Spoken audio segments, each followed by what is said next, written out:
বন্ধ করতে রাজনৈতিক দলগুলোর প্রতি আহ্বান জানাচ্ছি। জনগণের জানমাল ও রাষ্ট্রীয় সম্পদ রক্ষায় সশস্ত্র বাহিনীকে কঠোর পদক্ষেপ নেওয়ার নির্দেশ প্রদান করছি। সাম্প্রদায়িক সম্প্রীতি ও সংখ্যালঘুদের নিরাপত্তা নিশ্চিত করতে এবং সরকারি সম্পত্তি রক্ষায় সকলকে এগিয়ে আসার আহ্বান জানাচ্ছি। দেশের অর্থনীতি, প্রশাসন ও শিল্প কলকারখানা চালু রাখার লক্ষ্যে সকলকে কার্যকর ভূমিকা রাখার আহ্বান জানাই।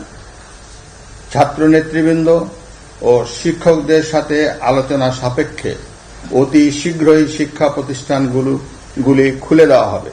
এছাড়া যারা হত্যা ও সহিংসতার সাথে জড়িত নিরপেক্ষ তদন্তের মাধ্যমে তাদেরকে আইনের আওতায় আনা হবে।